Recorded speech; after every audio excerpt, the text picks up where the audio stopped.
మత్తయి సువార్త మొదటి అధ్యాయం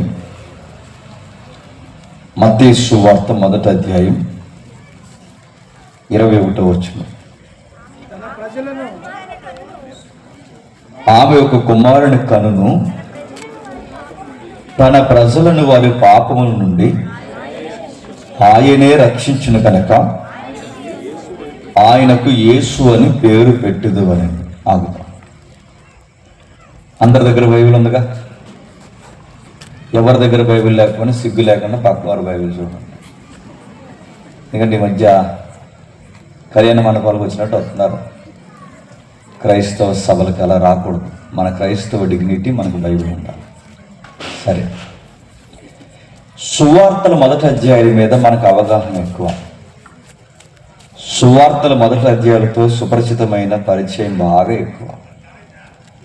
ప్రతి డిసెంబర్ నెలలో ఈ సువార్త మొదటి అధ్యాయాలు బట్టే వాళ్ళు ఉన్నారు.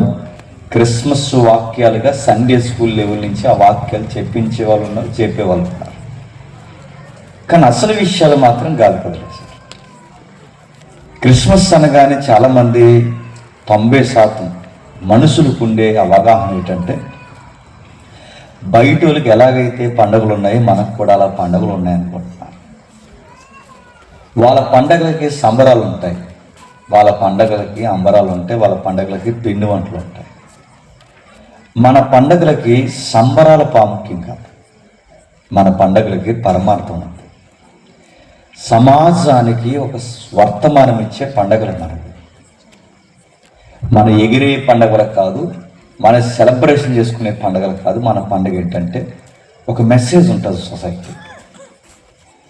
ఏం చేస్తున్నారా మీరు, మాలాగే టపాసులు వేలుస్తున్నారు అనకూడదు, గుర్తుపెట్టుకోండి. మీరు కూడా మాలాగే పాటలు వేసుకుని డ్యాన్సులు వేస్తున్నారు అంటారా అనకూడదు, గుర్తుపెట్టుకో. ఒకవేళ డ్యాన్స్ ఉంటే వెళ్ళిపోయినారు తీసుకోండి. మన పండగలకి గుర్తుపెట్టుకోండి మెసేజ్ ఉంది. ఏముంది రాస్తున్నాడు మత్తయి గారు రాస్తూ, ప్రభు అయిన యేసుక్రీస్తు వారి ఈ భూమి మీదకి రావడానికి ఒక ప్రాముఖ్యమైన సంగతి ఉందట. ఆ ప్రాముఖ్యమైన సంగతి ఏంటంటే, ప్రజలు పాపంలో కొట్టిమిట్టాడుతున్నారు. పాపాన్ని కొట్టిమిట్టాడితే పాపం అంత ప్రమాదం ఏంటి? ప్రాణాలు తీసింది, అది తీస్తుంది. సొసైటీకి ఉన్న అతిపెద్ద ప్రాబ్లం మనీ కాదు. సొసైటీకి ఉన్న అతిపెద్ద ప్రాబ్లం వర్షాభావం కాదు. సమాజానికి ఉన్న అతిపెద్ద ప్రాబ్లం ఏంటంటే సిన్ అంటుంది బైబిల్, పాపం. ఈ పాపాన్ని అదుపు చేయకపోతే ఏమవుద్ది? అది కొరుకు పిండి కన్నా ప్రమాదకరమైనది, అది రక్తపు డాగు కన్నా ప్రమాదకరమైనది. దాని తీవ్రత ఎలా ఉందో తెలుసా? మనుషుల్ని మట్టి కలుపుతుంది. పాపం అంటే ఏంటి అని మీరు ఒకవేళ నన్ను అడిగితే దాన్ని వివరించడానికి సరైన పదాలు లేవు. కానీ దాన్ని గూర్చి పౌలు కానీ అపోస్తులు కానీ లేదా ప్రవక్తలు కానీ మాట్లాడుతున్నప్పుడు అది ఒక ప్రభుత్వం మాదిరి పనిచేస్తుంది. మనుషులను వద్దన్నది చేయిస్తుందట. మనుషులను వద్దన్నది చేయించడమే కాదు, అది గిచ్చి మనుషుల్ని నచ్చిన పని చేయించుకొని చివరికి మనుషుల్ని ఘరానాగా ఎక్కడికి పంపుతుందంటే మరణపు ఊబులోనికి పంపి అదేం చేస్తుందో తెలుసా? నరకానికి సరాసరి గేట్లు ఓపెన్ చేస్తుంది. అంటే పాపానికి వచ్చే జీతం ఏంటంటే మీకు తెలుసు ఆ పదాల అర్థం. పాపానికి వచ్చే జీతం ఏంటి చెప్పండి? మరణం. దాని తీవ్రత ఎలా ఉంటుంది? ఈ ఒక్క రెఫరెన్స్ మనకు అర్థం కాదు. కానీ ఒక్కసారి మీరు అలా వెనక్కి వస్తే ఒక కీర్తన ఉంటుంది చూడండి. ఒక కీర్తన 49వ కీర్తన ఇలానే ఉంచండి. మళ్ళీ వద్దాం. 49వ కీర్తన అని కొంచెం మానిటర్స్ ఉంటుంది. 49వ కీర్తన 49వ కీర్తన మొదలు వచ్చింది. సర్వజనులారా ఆలకించుడి. సామాన్యులేమి సామంతులేమి ధనికులేమి దరిద్రులేమి లోక నివాసులారా మీరందరూ ఏకముగా కూడి చెవియొగ్గుడి. నా నోరు విజ్ఞాన విషయములను పలుకును. నా హృదయ ధ్యానము పూర్ణ వివేకమును గూఢార్థము గల దానికి నేను చెవియొగ్గెదను. సితార తీసుకున్న మరుగు మాటలు బయలుపరచెదను. ఆగుతా. తెలుగు అక్షరాలు తెలుసు కనుక చదువుకున్నాం, నిజాయితీగా ప్రశ్నించుకున్నాం. చదివింది మనకేమైనా అర్థమైందా? మన బొంద మనకేం అర్థం అవుతుంది కానీ చదివాం.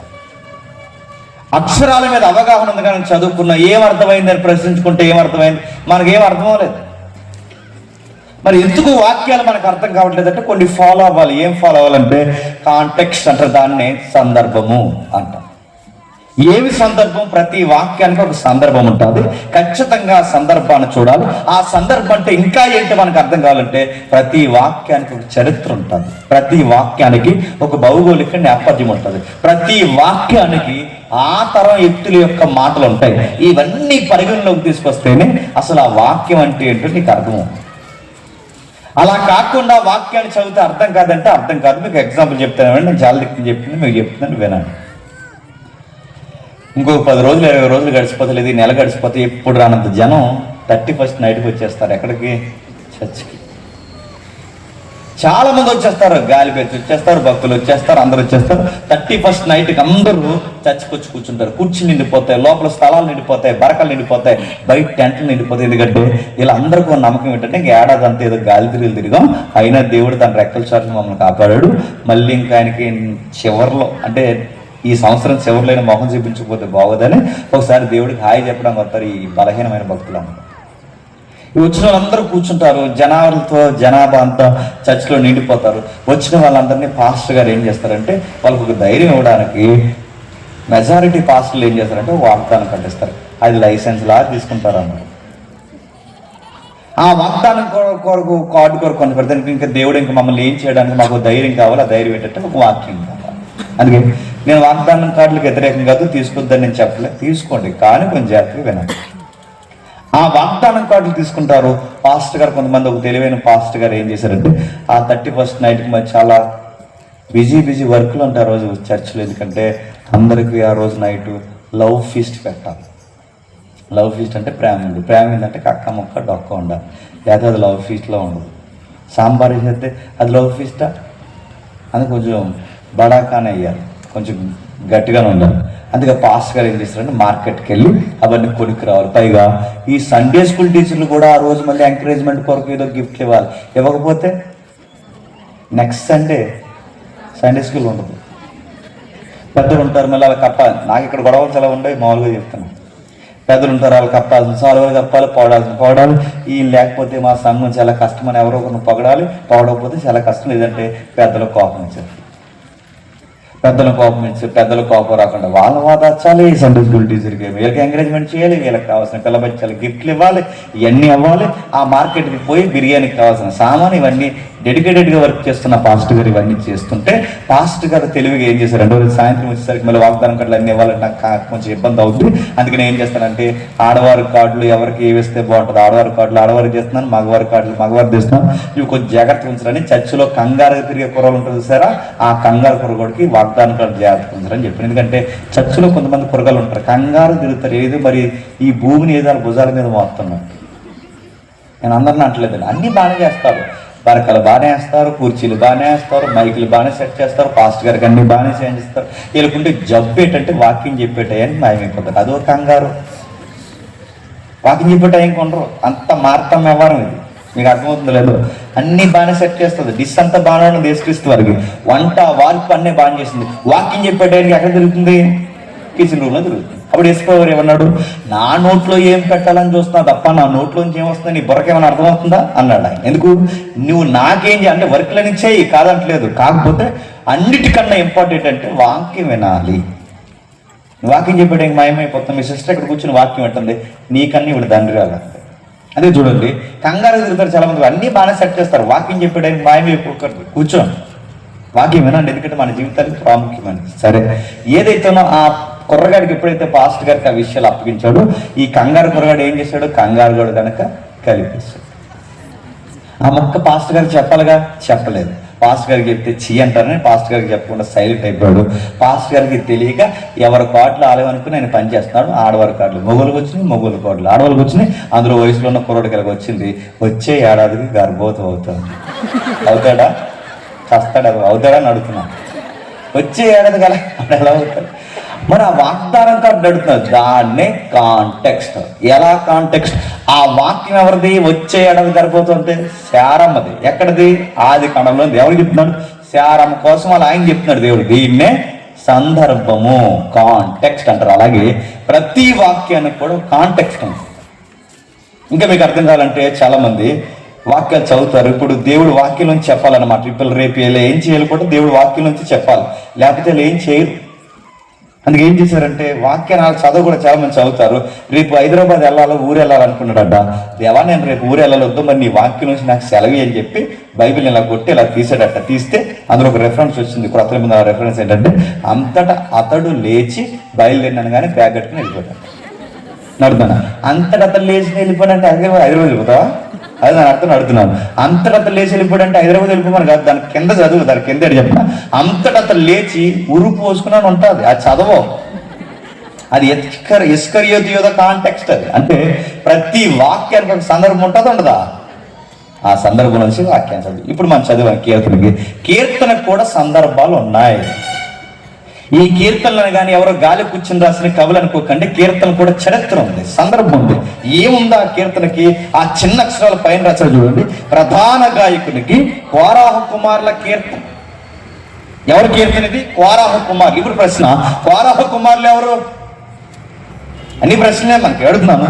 కోరాహు కుమారులు ఎవరు? కోరాహు ఎవరంటే జాతికి వినండి. మోసే గారు తెలుసుగా, తెలిసినా తెలియకపోతే తెలిసినట్టే చూడండి. 10వ మళ్ళీ ఇంకో క్రిస్మస్కి వెళ్ళాలి.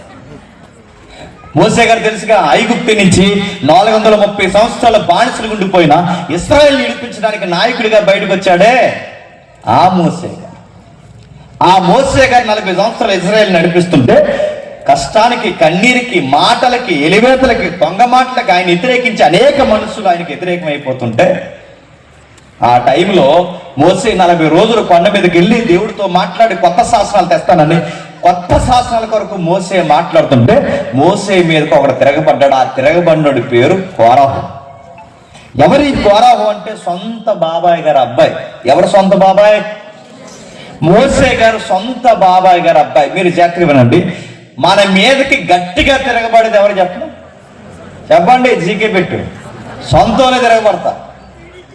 మీరెవరికైతే అన్నం పెడతారో వాళ్ళే మీ సైన్ అడిగేస్తారు. నేను సీరియస్గా చెప్తున్నాను. మీరెవరైతే ఎవరికైతే ఎన్ని తడతారో వాళ్ళే మీరు వెనకాల నుంచి చెప్పండి ఎన్నిపోటు పడుస్తారు. మీరు ఎవరైతే నిలబడతారో వాళ్ళే మిమ్మల్ని పడగొడతారు. అప్పుడు నువ్వు సీరియస్గా నువ్వు ఇలా నిలబడి మా పప్పు తినడు డైలాగ్ కుదరవేంగా. అదంతే నేచర్. జనాలకుండే జబ్బు, జనాలకుండే నేచర్ ఏంటంటే సహాయం చేసిన వాడి మీదకే, మేలు చేసిన వాడి మీదకే తిరగబడతారు. తిరగబడ్డారు మోసే మీద. ఎవరు తిరగబడ్డాడు? సొంత బాబాయ్ గారు అబ్బాయి. అంటే మోసేకి బాబాయ్ ఉంటే ఆ బాబాయ్ గారు అబ్బాయే కోరాహు. ఆ కోరాహు తిరగబడ్డాడు. ఏమని తిరగబడ్డాడు? ఆయన ఎక్కడికో పోయాడు, మళ్ళీ వస్తాడా రాడు. ఆయన కూర్చోమంటే కూర్చోవాలా, లేగమంటే లేగాల. ఆయన ఒక నాయకుడు, ఆయన చెప్పినట్టు అంత వినాలి. ఆయన మాకు కూడా ఫాలోయింగ్ ఉంది, మేము కూడా సేవకులమే.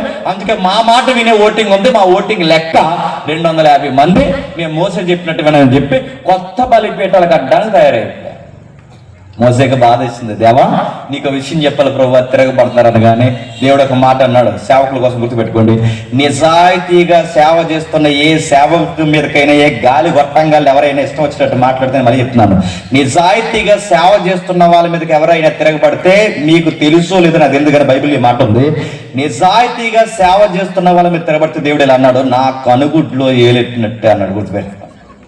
సేవకుడి మీద మాట్లాడినా, సేవకుడి మీద తిరగబడితే దేవుడు ఏమన్నా చెప్పినా, నా కనుగుట్లో ఏలు పెడితే, దేవుని కనుగుట్లో ఏలు పెట్టేలా అంటే నీ ఏలేమవుద్ది చెప్పు? నీ బతుకు ఏమవుద్ది? నీ కుటుంబం ఏమవుద్ది? నీ భవిష్యత్తు ఏమవుద్ది? నీ ఇంట్లో ఉన్న పెద్దోళ్ళు ఏమవుతారు? నీకు పుట్టిన పిల్లలు, నీకు చేసుకున్న భార్య ఏమవుతారు? చూస్తూ ఉండి ఏమవుతారో. నిజాయితీగా సేవ చేస్తున్న వాళ్ళని అనే ముందు 70 సార్లు కాదు 1000 సార్లు ఆలోచించుకో. మోసే ఏమనలేదు, మోసే రగడక దిగలేదు, మోసే రోడ్డు ఎక్కలేదు, మోసే ఏమనలేదు. ఇలా అన్నాడు, వెళ్ళి దేవుడు చెప్పాడు, ప్రభా ఇటు చాలా మాట్లాడుతున్నాడు అన్నాను కానీ చెప్పాడు, సైలెంట్ అయిపోయాడు. దేవుడు అన్నాడు, నువ్వు పక్కుండు, ఆడి సంగతి నేను వెళ్తా అన్నాడు. మోసేకుండే గొప్పతనం, నాయకులకు ఉండాల్సిన గొప్పతనం ఏంటి చెప్పిన, ప్రతిదానికి ఎక్స్పీరియన్స్ ఇవ్వకూడదు. కొన్ని విషయాలు ఉంటే దేవుడికి చెప్పేయాలంటే, దేవుడికి ఎప్పుడైతే చెప్తామో దేవుడు ఎన్నవాళ్ళయ్యాడు. దేవుడు ఒక మాట్లాడాడు క్రొత్త నిబంధనలో కూడా, మీకు మీరే పగ తీర్చుకొనక. చెప్పండి, నాకు స్పేస్ ఇవ్వండి, నేను చూస్తాను. నాకు స్థలం ఇవ్వండి, ఎవరిని ఎలా డీల్ చేయాలి నేను డీల్ చేస్తా. అందుకే మోసే చెప్పాడు. చెప్పిన తర్వాత ఏమైందో తెలుసా, దేవుడు మోసేని పట్టుకోమన్నాడు, వాళ్ళ ముందుకు రమ్మన్నాడు. భూమి ఇడిపోయింది. 250 మందితో పాటు కోరాహను కూడా భూమి మింగేసి పోయారు. కోరాహు చనిపోయాడు, కానీ కోరాహు కొడుకులు చనిపోయారు. ఎందుకంటే అప్పుడు చిన్న చిన్న పిల్లలు. ఆ పిల్లలు దేవుడు ఏమనలేదు. ఆ పిల్లలు పెద్దోళ్ళు అయ్యారు. ఆ పెద్దవారికి పెళ్ళి అయింది. ఆ పెళ్ళి అయిన వారికి పిల్లలు పుట్టారు. ఆ పిల్లలకు పిల్లలు పుట్టారు. ఆ పిల్లలు పిల్లలు పిల్లలు పిల్లలు మనవలు పెద్దోళ్ళు అయిపోయారు. వాళ్ళంతా ఒక పెద్ద ఊరంతా జనాగం అయిపోయారు. వాళ్ళంతా విస్తరించే సమయానికి ఇశ్రాయేలుకి రెండవ రాజు పరిపాలిస్తున్నాడు. ఇశ్రాయేలు రెండవ రాజు ఎవరు? దావీదు గారు. ఆ దావీదు గారు రెండవ రాజుగా ఇశ్రాయేలుకి పరిపాలిస్తున్నప్పుడు, ఆ రెండవ రాజు పరిపాలిస్తున్న దావీదు గారికి ఒక కోరిక వచ్చింది. ప్యాలెస్ లో తిరుగుతున్నాడు, కిందకి చూస్తాడు. ఆయన మనసంతా బాధ అయిపోయింది. ఎందుకు బాధ అయిపోయిందంటే, గొర్రెలు కాసుకుంటున్న చేత గాని అమాయకుడైన గడ్డము వస్త్రాలు మాసిపోయి చెదురు జుట్టుతో అరణ్యంలో తిరుగుతున్న నన్ను, గొర్రెల వెనకాల చేతికర పట్టుకుని తిరుగుతున్న నన్ను, నా చేతుల్లో రాజదండం పెట్టి అరణ్యంలో తిరుగుతున్న నన్ను అంతఃపురంలో నిలబెట్టి ప్యాలెస్ లైఫ్ నాకు ఇచ్చి, రాయల్ లైఫ్ నాకు ఇచ్చి, నన్ను మాత్రం ఎంత ఎత్తులో పెట్టావు, నన్ను బంగారం లాంటి మందిరంలో పెట్టావు, బంగారం లాంటి అంతఃపురంలో పెట్టావు, నువ్వు మాత్రం నీ సన్నిధి మందస్సం మాత్రం గుడారంలో ఉండడం నాకు నచ్చలేదు ప్రభువా. నీ సన్నిధి గుడారంలో ఉండడం ఏంటి? ఈ మట్టి మనిషి అయిన నేను బంగారు మందిరం లాంటి ఈ అంతఃపురంలో ఉండడం ఏంటి? నాకు నచ్చలేదు ప్రభు. అందుకే నాకు ఫీలింగ్ వస్తుంది, నాకు బాధ అయిపోతుంది, నీకు మందిరం కడతా అన్నాడు. దేవుడు అన్నాడు, ఐడియా బాగుంది కానీ నువ్వు కట్టొద్దాను. ఏ ప్రభు అని అడిగాడు. నీ చేతులు రక్తము చేత తడిసిపోయాను, నువ్వు కట్టొద్దు. మరి నాకు ఒక ఆశ కలిగిన నా ప్రాణానికి ఏంటి ప్రభు అని అడగకముందే, నీ ఆశ గల ప్రాణాన్ని నేను తృప్తిపరుస్తాను. నీ ఆశను ఎవరి ద్వారా నెరవేరుస్తానంటే నీ కొడుకు ద్వారా నెరవేరుస్తాను. సొలొమోను వచ్చాడు. సొలొమోను వచ్చే సమయానికి దావీదు గారికి చేసిన మంచి పని ఏంటంటే, సొలొమోను గారు వచ్చే సమయానికి దావీదు గారు చేసిన మంచి పని ఏంటంటే, సొలొమోను వచ్చే సమయానికి ఏ కష్టం లేకుండా సొలొమోను మందిరం కట్టడానికి 46 ఎకరాల స్థలం కొన్నాడు. ఆ 46 ఎకరాల స్థలం కొన్నాడు. 46 ఎకరాల స్థలం కొనడం కొడుకు వచ్చే సమయానికి మందిరంలో పనిచేసే యాజకుల బృందాలని ఏర్పాటు చేశారు. యాజకులు అంటే ఈ ట్రెండ్లో పాస్టర్లు.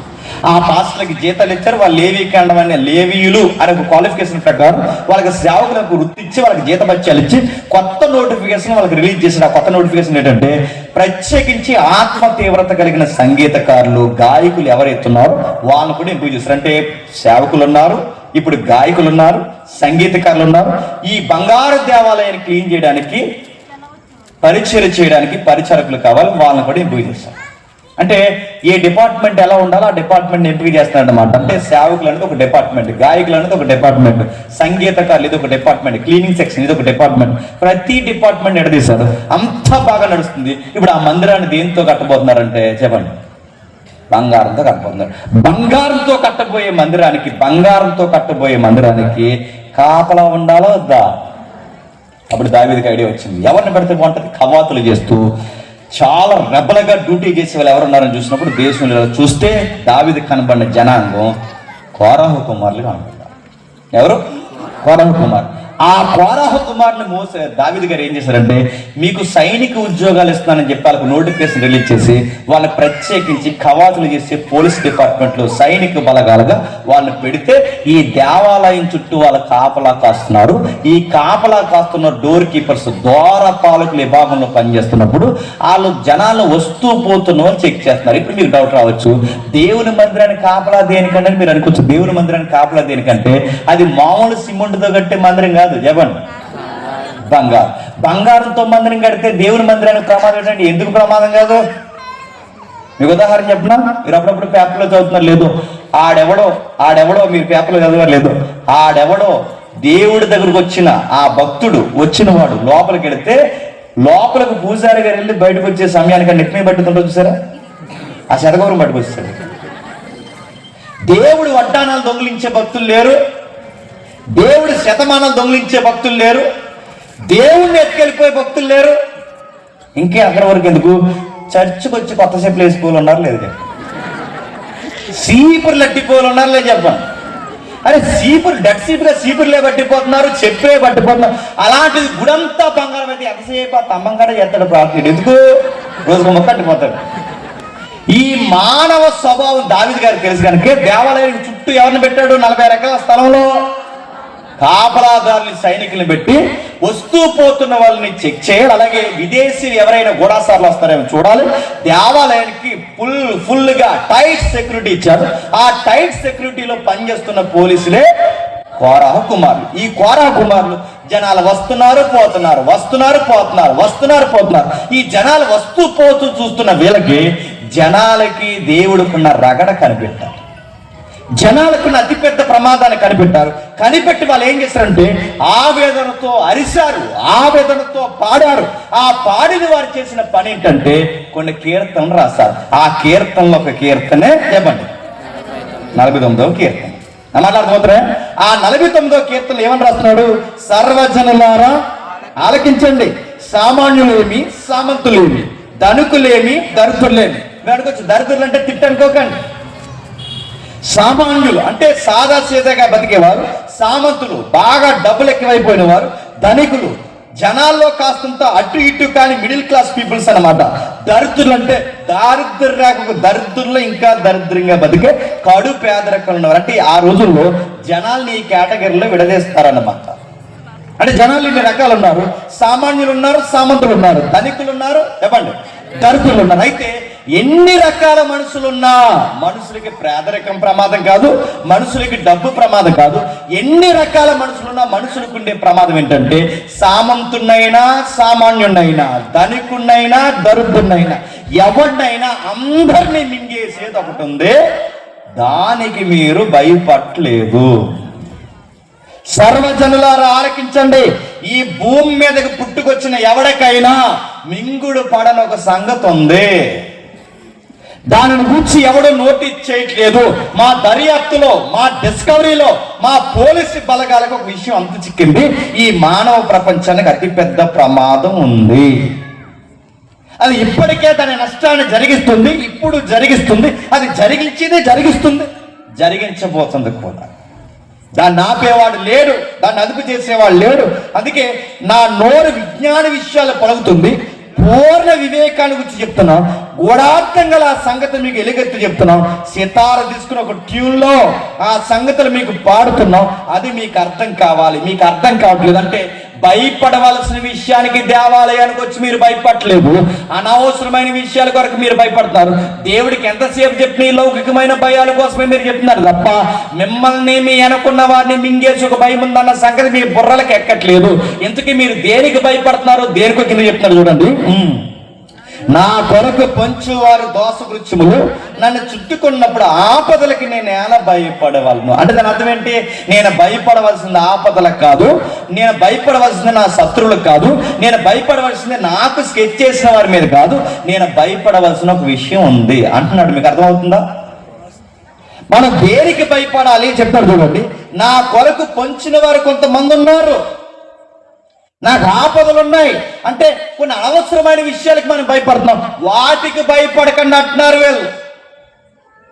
భయాల్లో రకరకాలు ఉన్నాయి. ఒత్తిడికి భయపడిపోయే వాళ్ళు ఉన్నారు తెలుసా, బల్లులకి భయపడిపోయే వాళ్ళు ఉన్నారు. ఇక మగాళ్ళు అయితే ఆడు కట్టుకున్న బిల్డింగ్ రాత్రులు ఆడికే మేడ మీదకి వెళ్ళాలంటే భయం. మరి ఎందుకు కట్టుకున్నా నాకు అర్థం. రాత్రులు వాష్రూమ్కి వెళ్ళిన వాళ్ళు ఉన్నారు, భయం. అలా ఆవిడ సైకిల్ చేస్తాను వెళ్తున్నాను అంటున్నాడు. ఎందుకు? నువ్వు వెలుగుండి వెళ్తున్నావు, వాడు వస్తాను రాదని. చీకటి అంటే భయం, ఒంటరితనం అంటే భయం, శబ్దం అంటే భయం, పురుగంటే భయం, పాము అంటే భయం అని గుర్తుపెట్టుకో. ఈ భయాల కన్నా ఒక భయం ఉంది, నేను మింగేసే భయం. నువ్వు దానికి భయపడలేదు, పురుగుకి భయపడుతున్నావు, చీకటికి భయపడుతున్నావు, ప్రమాదానికి భయపడుతున్నావు. ఇంకా దేనికి భయపడతావు తెలుసా? కింద రాస్తున్నా చూడండి. డబ్బున్న వాళ్ళకి భయపడుతున్నావు, నీకు శత్రువు ఉంటే వాడికి భయపడుతున్నావు. చాలా మంది గొడవలు పెట్టుకుంటారు. గొడవలు ఏంటి చెప్పినా వాళ్ళు పెట్టుకునే గొడవలు ఏంటంటే, వాళ్ళు పెట్టుకునే గొడవ అవతలవాడు సామాన్యుడు అనుకోండి, నోరు లేడు అనుకోండి, వీడు వెళ్ళని బెదిరించేస్తారు. ఎందుకంటే ఆడికి నేను బలవంతుడు కనుక. అదే అవతల డబ్బున్నాడు అనుకోండి, మనకి తీసారు గొడవలు అంటారు. అంటే డబ్బున్నవాడితో గొడవలు పెట్టుకో, డబ్బు లేని వాడితో గొడవలు పెట్టుకుంటావు. ఎందుకంటే ఆడ అవసరమైతే చట్టాన్ని కూడా అండర్లో తెచ్చుకుంటాడని నీకు భయం. డబ్బున్న వాళ్ళకు జబ్బు ఉందట అక్కడ రాస్తారు చూడండి. తమ ఆస్తియే ప్రాపకమని నమ్మి తన ధన విస్తారతను బట్టి పొగుడుకొని వారికి నేను ఎలా భయపడవాలని బాగా వినండి. డబ్బులు ఉన్న వారికి జనాలు భయపడతారు, డబ్బున్న వాళ్ళకు కూడా భయం లేదనుకుంటారు, కానీ వాళ్ళకు కూడా ఒక భయం ఉంది. డబ్బున్న వాళ్ళట తమను తామే పొగుడుకుంటారట. పొగుడుకోరా ఎవరున్నారు ప్రతిపదంలో? అడిగి బాగా డబ్బులు ఎక్కువ వస్తున్నాయి. ఆడేమని చెప్పిన, ప్రాణమా తినుము త్రాగుము సంతోషించుము. ఆడికి రాత్రులు నిద్ర వస్తలేదండి. ఎందుకు? డబ్బులు ఎక్కువైపోయి. బాగా డబ్బులు ఎక్కువైపోయినది మీరు ఎప్పుడైనా చూసారు? వాళ్ళకి రాత్రులు నిద్ర రావు. రెస్టారెంట్లంట, బార్లంట, అలాగు ఇలాగు, రోడ్లంట, డ్రంక్ అండ్ డ్రైవ్ లో దొరుకుతారు. ఎందుకు? వీళ్ళకి నిద్ర రాదు. పబ్బులు, క్లబ్బులు, షికార్లు, వీళ్ళకి నిద్ర మాత్రం నిద్ర రాదు. ఎందుకు? డబ్బులు ఎక్కువైపోయి. చాలా మంది ఉన్నాడు, ప్రాపర్టీ ఏమైపోతున్నానో, దాన్ని ఎలా డెవలప్ చేయాలనో, ఇలాంటి డబ్బు జబ్బు. డబ్బు ఉన్న వాళ్ళ మాటలు కూడా ఎలా ఉంటాయి చెప్పిన. ఎవడైనా ఇంటికి వచ్చాడు అనుకోండి, ఎవడైనా ఇంటికి వస్తే వాళ్ళ మాటలు టీ తాగారు, కాఫీ తాగారు అంటారు. గేట్ కాడ మళ్ళీ వెళ్తారు. మనకి ఏమని? ఇది మందే, అది మందే, అది మంది, ఇది మంది. ఇంకా బిట్ ఉందా? బిట్టుకునేద్దాం అనుకోండి. ఏంటి బిట్ అంటే? సైట్. బాగా గుర్తుపెట్టుకోండి. వీళ్ళ యొక్క ఆలోచన లేకుండా చెప్పిన స్థలాల మీద చెప్పండి, వస్తువుల మీద, వీటి గురించి గొప్ప చెప్పుకుంటారు. ఒకప్పుడు మా ఫ్రెండ్ వాళ్ళ చెల్లి పెళ్ళికి వెళ్ళాను. వాకింగ్ చెప్తున్నాను. ఒక్కో స్పీకర్కి ఒక ప్రాబ్లం ఉంటుంది. ఒక్కో స్పీకర్కి ఒక ప్రాబ్లం ఏంటంటే, నా ప్రాబ్లం ఏంటంటే ఎవడన్నా లేచి అటు ఇటు తిరిగినా, సౌండ్ సరిగ్గా లేకపోయినా నేను చెప్పిన అది నా ప్రాబ్లం ఉంటుంది. మరో కొంతమంది స్పీకర్కి మరో ప్రాబ్లం ఉంటుంది. నేను వాకింగ్ చెప్తున్నాను. మా ఫ్రెండ్ ఆడ అత్త 70 సార్లు లేచింది వాకింగ్ చెప్తున్నాను. ఆవిడ నాకు తెలిసి ఏం అనలేదు. లెగుస్తుంది వస్తుంది. వాకింగ్ అయిపోయినాను. ఎవరు ఎందుకురా మీ అత్త అన్నిసార్లు తిరిగిందని అడిగాను. అన్నాడు ఎందుకు లేకరా, మా అత్త కొత్త నెక్లెస్ కొన్నదరా అంటే. దాని అర్థం ఏంటి? ఇప్పుడు పెళ్లి కూతురు కన్నా కూడా అందరికీ ఇప్పుడు ఎవరు కనపడాలి చెప్పండి? ఇప్పుడు నెక్లెస్ కనపడదు. డబ్బున్న వాళ్ళు చూపించుకుంటారు, డబ్బున్న వాళ్ళు మాటలు తేడా ఉంటాయి, డబ్బున్న వాళ్ళు అదో రకమైన ధైర్యం ఉంటుంది. వాళ్ళు మన దగ్గర డబ్బులు లేవనుకోండి, మన తాలూకు ఎవరైనా హాస్పిటల్ ఉన్నారనుకోండి, డాక్టర్ గారిని ఏమైనా బతుకుని అర్థం చెప్పండి, అయ్యా ఇవి చేతులు కాదు వాళ్ళని, తల తోక తాకట్టేటి తెచ్చి మీకు ఏదో డబ్బులు ఇస్తాం, అయ్యా మా వాళ్ళని బతికించండి అయ్యా, అయ్యా ప్లీజ్ అయ్యా, దేవుళ్ళలాగా అనుకుంటున్నాం, బతికించండి అయ్యా అని ప్లీజ్ చేస్తాం, బతుకుని ఆడుకుంటాం, దయచి చూపించండి అని కోరుకుంటాం. అది గుర్తుపెట్టుకోండి.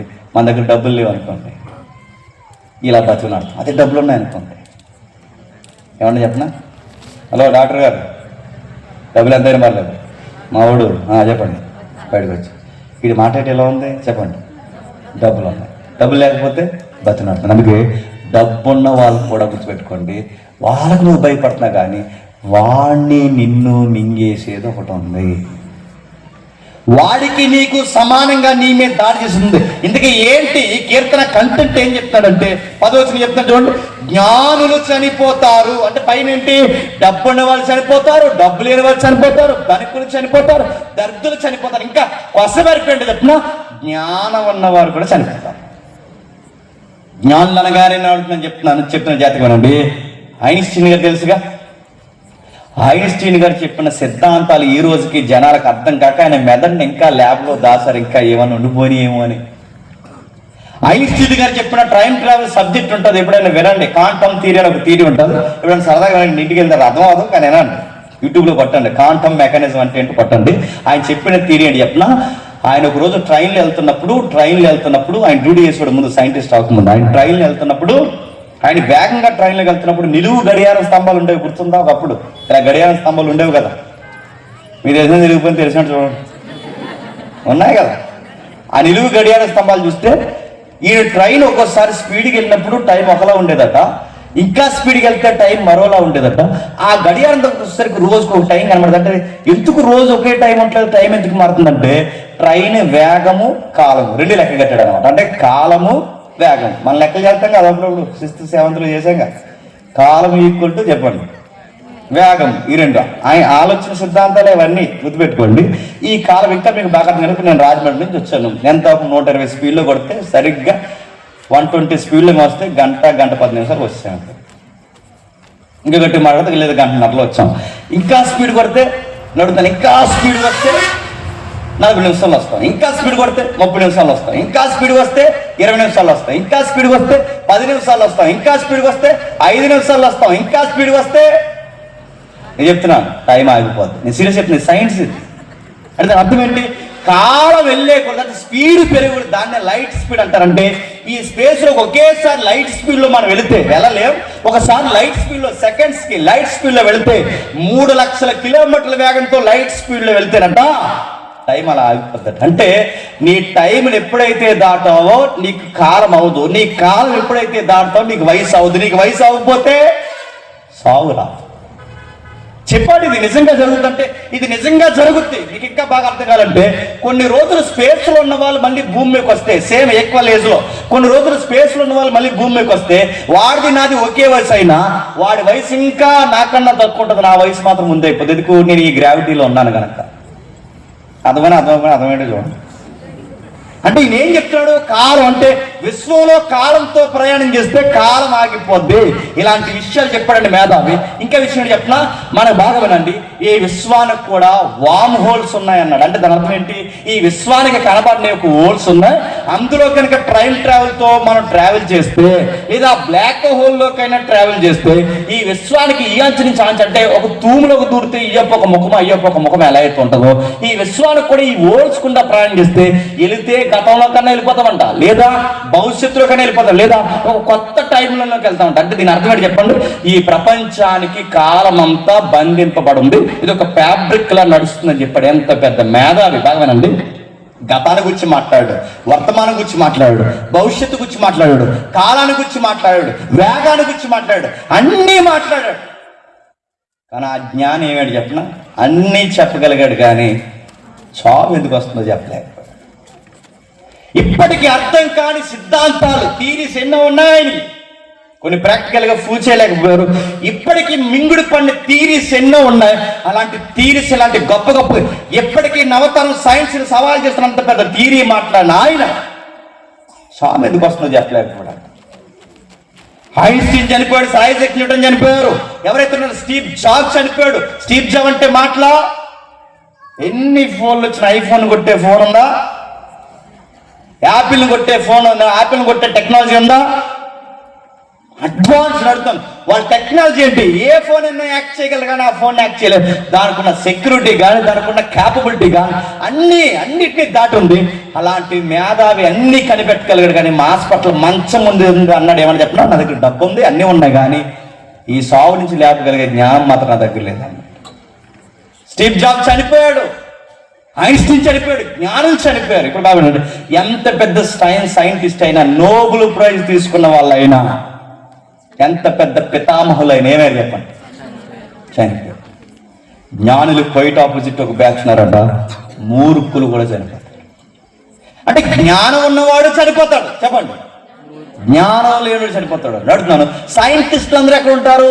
ల్యాబ్లు ఉంటారు, గవర్నమెంట్ సెంటర్ ఆఫీసులు ఉంటారు. మరి మూర్ఖులు ఎక్కడ ఉంటారు? మన సెంటర్లో ఉంటారు. ఏం చేస్తారు నడుతున్నారు? సైంటిస్ట్ అంటే ఈ థీరీస్తో మాట్లాడుకున్నాం. మరి మూర్ఖులు అంటే వీళ్ళకేం థీరీ ఉన్నాయి? వీళ్ళకి ఏంటంటే వీడు మూర్ఖుడు, వీడు ఏమనుకుంటాడంటే అందరు నన్ను హీరో అనుకోవాలనుకుంటాడు, అందరు నన్ను హీరో అనుకోవాలనుకుంటాడు. కనుక ఏ సరకాలు అమ్ముకోవడానికి వచ్చిన కూడా కొడతాడు వీడు. ఎందుకు? వీడు మూర్ఖుడు. ఐస్లు అమ్ముకోవడానికి వచ్చిన కూడా కొడతాడు వీడు. వీడు ఎంత మూర్ఖుడు అంటే వీడికి సంబంధం లేని గొడవలో కూడా దూరి ఆడిని గింటెత్తాడు, ఈయన్ని గింటెత్తాడు. ఎందుకు? వీడు మూర్ఖుడు. వీడు ఏమనుకుంటాడంటే ఎవరు నన్ను కొడితే నన్ను హీరో అనుకుంటున్నాడు అనుకుంటాడు. అందుకే ఆడి బండి తోలే విధానం వేరు, వాడు మాట్లాడే విధానం వేరు. కానీ ఆయన సన్నాసిగాడు పనికి వెళ్ళదు మన ఊర్లో పుట్టాడు అనుకుంటున్నారా? అనుకోడాడు. ఎందుకంటే ఆడు మూర్ఖుడు. ఆడు ఇష్టం వచ్చినట్టు తిరుగుతుంటాడు, ఇష్టం వచ్చినట్టు గొడవ పెట్టుకుంటాడు. ఆడికి అనవసరమైన గొడవల్లో కూడా దూరతారు. అందుకే ఈ మూర్ఖులు రాను ఏమవుతారంటే రౌడీ సీట్లు అవుతారు. అలాగే మా ఏరియాలో ఒక రౌడీ సీటర్ అయిపోయాడు. ఊరు అడగండి, పేరు అడగండి, బ్రేకులు కూడా అడగండి. ఆ తర్వాత ఆయన అక్కడికి వచ్చిన ఏరు శనగలు అమ్మడానికి వచ్చిన కొట్టేవాడిని, ఐస్లు అమ్మడానికి వచ్చిన కొట్టేవాడు, అందరిని కొట్టేవాడు. ఎందుకంటే ఈడే మూర్ఖుడు అనుకుంటే మళ్ళీ ఈడికి మంద ఏడిసి వెనకాల మంద, ఈ బామ్మద్దులు బావలు తమ్ముళ్ళు ఉంటారు చూసారా, వీళ్ళ జోలికి వెళ్తే అలా మందర గడిపేవారు జనాల మీద. అందుకే వాళ్ళ జోలికి ఎవడే ఇవ్వడు కదా. ఈడే మూర్ఖుడు అంటే ఆ వెనకాల ఇంకా మూర్ఖులు. రాను రౌడీ సీటర్ అయిపోయాడు. ఏమైపోయాడు? ఆ రాను రౌడీ సీటర్ అయిపోయినాడు. ఒక రోజు ఏమైందంటే హెల్త్ ప్రాబ్లం వచ్చింది, కిడ్నీ ప్రాబ్లం వచ్చింది. తీసుకెళ్ళి హాస్పిటల్లో జాయిన్ చేశారు. జాయిన్ చేస్తే అంత పెద్ద ప్రాబ్లం, చివరికి డయాలసిస్ వరకు వెళ్ళిపోయింది బండి. అప్పుడు అన్నదమ్ములు వచ్చారు, అన్నయ్య నువ్వు త్వరగా రావాలరా, నువ్వు లేక చాలా మంది ఎక్స్ట్రా చేస్తున్నారు ఇదిలో, నువ్వు త్వరగా వస్తే వాళ్ళ సంగతి చెల్లి చేద్దాం, నువ్వు త్వరగా రా అంటే అప్పుడు అన్నాడు హాస్పిటల్ మంచి నుంచి. అంటే అన్నీ లేరా అన్నాడు. ఏ అలా అయితే కాదు అంతకుముందు మాట్లాడితే ప్రతి వాడిని కొట్టావు, అంతకుముందు మాట్లాడితే లెగిలేసి పడేవారు, అంతకుముందు ప్రతి వాడి మీద. ఇప్పుడేమైంది? బండి బోర్కు వచ్చింది.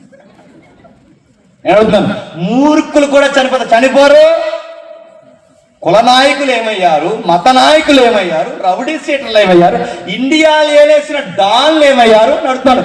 ఈ బిల్లి ఎవడైతున్నాడో ఆ భయంకరమైన ఆ టవర్స్ పడవలసిన ఆ తాలిబాన్ అధినేత వాడేమయ్యాడు, బిల్లాడేమయ్యాడు, సద్దాం హుస్సేన్ ఏమయ్యాడు అందరూ. మూర్ఖులు సైతం చనిపోయారు. తమిళ టైగర్ ప్రభాకర్ పిల్లే ఏమయ్యాడు నడుతున్నాను. తుపాకీలు పట్టుకుని అడవుల్లోకి పోయి గవర్నమెంట్ గడగడలాడించిన వాళ్ళు ఏమైపోయారు? ఎవరైనా చనిపోతారు. గుర్తుపెట్టుకోండి.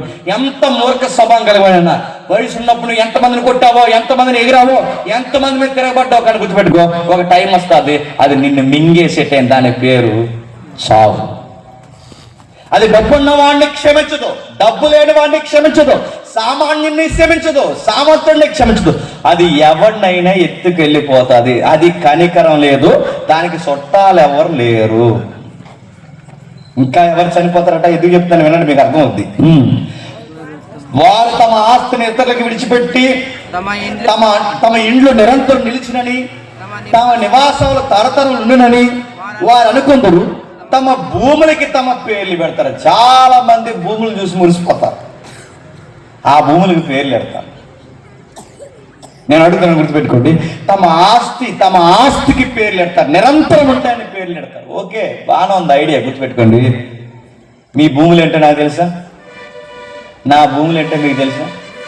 తెలిసినా చెప్తారా? చెప్పండి. కానీ మా అందరూ తెలిసిన భూములు చెప్తాను మేడం.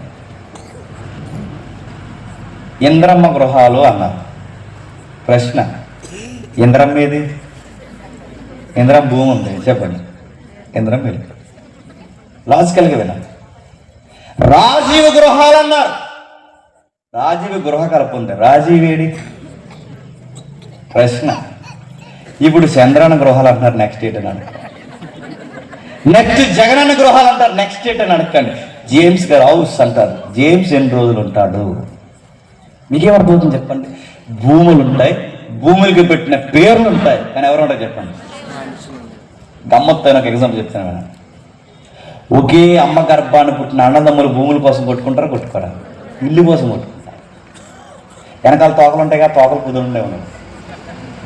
అన్నదమ్ములు ఒకే గర్భాన్ని పుట్టిన అన్నదమ్ములు ఇద్దరు కూడా గొడవెట్టుకుంటారు. ఎంత గొడవెట్టుకుంటారంటే ఒక గది కోసం, అంటే ఆ గదికి ఈ గదికున్న సరిహద్దు గోడ కోసం, దడి కోసం గొడవెట్టుకుంటారు. ఎట్టుకోరా? దడి కోసం గొడవ వచ్చిందట, గోడ కోసం గొడవ వచ్చిందట. గోడ అవతల ఆళ్ళింగి పైకెళ్ళాడట, గోడ అవతల ఈళ్ళింగి పైకెళ్ళి ఎందుకు కొట్టుకోవడానికి రారా? ఈరోజు నువ్వన్నా ఉండాలి, నేనన్నా తెలుసు. ఎవడి మీదకి? అన్నయ్య మీదకి. ఎవడి మీదకి? తమ్ముడి మీదకి. రా, ఈరోజు నువ్వన్నా నేనంటే రారా బయటకి. ఆడి కర్ర తీసాడట, ఈ కర్ర తీసాడట. విషయం చెప్పినా ఆ లింగి పైకి కొట్టినాడు, ఈ లింగి పైకి కొట్టినాడు. గోడ అవతల ఆడి చచ్చిపోతాడు, గోడ అవతల ఈడి చచ్చిపోతాడు. ఆడిపోతే ఈడిపోతాడు. ఏమంటుంది చెప్పండి? గోడ. దేనికోసమైతే మీరు లింగిని పైకి కొట్టేశారో చెప్పండి. ఆ గోడ ఉంటుంది రయ్యా. నీ తమ్ముడు పోతాడు చెప్పండి, నువ్వు పోతావు. దడవతలు తోళ్ళు కొడతారు, దడవతలు తొడ కొడతారు, దడవతలోడు పోతాడు చెప్పండి, దడవతలోడు పోతాడు. ఏమంటుంది చెప్పండి? దడే ఉంటుంది. భూములు నిరంతరం ఉంటాయి. నడుపుతాను. ఇదే నేల, మీరు కూర్చున్న నేల, ఈ నేల ఎంతమందిని చూసుంటాది? అది ఉంది, ఆ లేరు. ఇదే నేల మీద ఎంతమంది నిలబడి ఉంటారు, ఎంతమంది తిరిగి ఉంటారు? వాళ్ళందరూ ఏరి. ఇన్ని వేల సంవత్సరాల నాగరికతలో వాళ్ళందరూ ఏరి మట్టిలోకి పోయారు. ఈ మట్టే ఉంది, మనిషి లేడు. ఎందుకు ఎలా జరుగుతుంది? మనిషిని తెలియకుండా ఏలుతున్న ఒక ప్రభుత్వంలా పనిచేస్తున్నది ఉంది, దాని పేరు చావు. అది ఎవరిని వదలదో, అది జాలి పడదు, ఎవరి మీద చూపించదు, అది ప్రతి ఒక్కరి మీదకి దాడి చేస్తుంది. అది కింద చెప్తున్నాడు చూడండి. ఘనత వహించిన మనుషుడైనను వాడు నిలవజాడు, వాడు నశించిన మృగమును పోలిన వాడు. కిందికి అంటున్నాడు చూడండి. వాళ్ళు ఎంత పేరు ప్రఖ్యాతులు ఉన్నవాడైనా చనిపోతాడు. నేను త్వరగా ముగిస్తున్నాను, జాతిగా వినండి. ఎంత పేరు ప్రఖ్యాతులు ఉన్నవాడైనా చనిపోతారు. ఎందుకు చనిపోరు? కరోనా వచ్చిన టైంలో, బాగా వినండి, కరోనా వచ్చిన టైంలో, కరోనా వచ్చినప్పుడు ప్రతి ఒక్కరిని భయపెట్టేసింది. అది భయపెట్టిందో లేదో కానీ న్యూస్ లీటర్ మాత్రం బాగా భయపెట్టేశారు. మనం వచ్చింది ఎంత, అది చెప్పేదంతా. ఆ న్యూస్లో అట్లా ఏం న్యూస్ లేదు, ఇంకా ఆ న్యూస్లో ఒక స్టిక్కర్ పట్టుకుని ఆ స్క్రీన్ చూపిస్తూ దాని లక్షణాలు ఎలా ఉంటాయంటే, అనగానే మనందరం ఇలా కళ్ళు పెద్ద చేసి టీవీ దగ్గర కూర్చుని దాని మొదటి లక్షణాలు ఎలా ఉంటాయంటే కుడుముక్కు మూసిపోయి ఉంటుంటారు కానీ నేను నుంచి అలాగే ఉంటుంది మాకు అనుకున్నాం మా కొంచెం కడుపు పైకి లేసి ఉంటుంది. అవునవును లేచిపోయి లూజ్గా 2 మాసాలు తోతారు 3 అయిన 3 సగం భయానికి చచ్చిపోయారు జనాలు కదండి, భయపడి చంపేస్తారు. కరోనా లక్షణాలు రాంగ్ వీడియోస్ చూపించారు. వీడియోస్ చూసినప్పుడు ఇలా ఎగిరిపడిన వీడియోలు చూపించారు, గుర్తుంది ఇలా ఎగిరిపడి చిన్నపిల్ల అని అడుగుతాను. కరోనా ర్యాబీస్ లక్షణాలు ఉన్నాయి, కరోనాకి లేవు. ర్యాబీస్ వచ్చిన వాళ్ళు పడతారు, నీళ్ళు వేసినా ఫ్యాన్ వేసినా, అంటే కుక్క గారి శ్వాస చూస్తారా, అది ర్యాబీస్. ఆ లక్షణాలు ఉన్న వాళ్ళు వైబ్రేట్స్తో భయపడతారు. కానీ అదే లక్షణాలు ఎవరికున్నట్టు చూపించారు చెప్పండి, అందుకే సగం భయానికి. ఒక ఎమ్మెల్యే గారికి కరోనా వచ్చింది, ఘనత వహించిన పదవిని చూస్తారు జాతీయ ఘనత. ఒక ఎమ్మెల్యే గారికి కరోనా వస్తే ఎమ్మెల్యే గారికి ఫ్యామిలీ డాక్టర్ ఉంటే ఆ ఫ్యామిలీ డాక్టర్ దగ్గరికి వెళ్ళి ఆ తీవ్రతగా ప్రపంచాన్ని ఆ రోజు కరోనా భయపెట్టేస్తున్నప్పుడు, డాక్టర్లు భయపెట్టేస్తున్నప్పుడు, వైద్యులు భయపెడుతున్నప్పుడు, మీడియా భయపెడుతున్నప్పుడు ఆ ఎమ్మెల్యే గారికి భయం వేసి ఫ్యామిలీ డాక్టర్ దగ్గరికి వెళ్ళి ఇలా అన్నాడు. ఆయనకి 1000 కోట్లు ఉన్నాయి, అందులో ఏమన్నాడంటే మీకు 500 కోట్లు ఇస్తాను నన్ను బతికించండి డాక్టర్ గారు అంటే, పైనుంచి కింద వరకు కవరేజ్ ఉన్న డాక్టర్ గారు. అప్పుడు డాక్టర్ గారు ఏమన్నారంటే నీకు 500 కోట్లు ఇస్తాను అర్జెంట్గా నుంచి వెళ్ళిపో అన్నాడు. ఎమ్మెల్యే గారు చచ్చిపోయింది, ఎవరు ఏంటన్నాడు ఇక్కడ. అంటే కోట్ల రూపాయలుండి పేరు మోసి నియోజకవర్గంలో పేరున్న ఎమ్మెల్యే కూడా చచ్చిపోతాడు. పార్లమెంట్లో శాసనాలు చేసేటప్పుడు ఈయన ఓటేస్తే కానీ కొన్ని బిల్లులు ఏవైతున్నావో పాస్ అవని పార్లమెంట్ మెంబర్ ఎంపీ కూడా చనిపోతాడు. సీఎం చనిపోతాడు, పిఎం చనిపోతాడు, మంత్రులు చనిపోతారు, డబ్బులు మీద చనిపోతారు, డబ్బు లేని మీద చనిపోతారు. ఒక్కడేటి నువ్వు నేను మనమందరం చనిపోతాం. దానికి ఎవరో తారతమ్యాలు లేవు. కింద చెప్తారు చూడండి 11 స్వదాస్య పూర్ణులకును వారి నోటి మాటను బట్టి వాటిని అనుసరించి వారికి ఇదే గతి. ఎలా ఇదేం బ్యాచ్? స్వదాసీ పూర్ణులు అంటే కొన్ని వ్యాఖ్యానాలు అలా ఉంది, కొన్ని వివరణలు ఎలా ఉన్నాయి. స్వదాసీ పూర్ణులు అంటే వీళ్ళ గురువులా నిలబడతారట. ఆ గురువు మాటలు పాటించే వాళ్ళు కొంతమంది ఉంటారట. వీళ్ళు ఎవరంటే ఎక్కువ కోపడరట, సాత్వికంగా ఉంటారు సార్. వాళ్ళు సాత్వికంగా ఎందుకు ఉంటున్నారంటే ఎక్కువ కోపడితే త్వరగా చచ్చిపోతారని.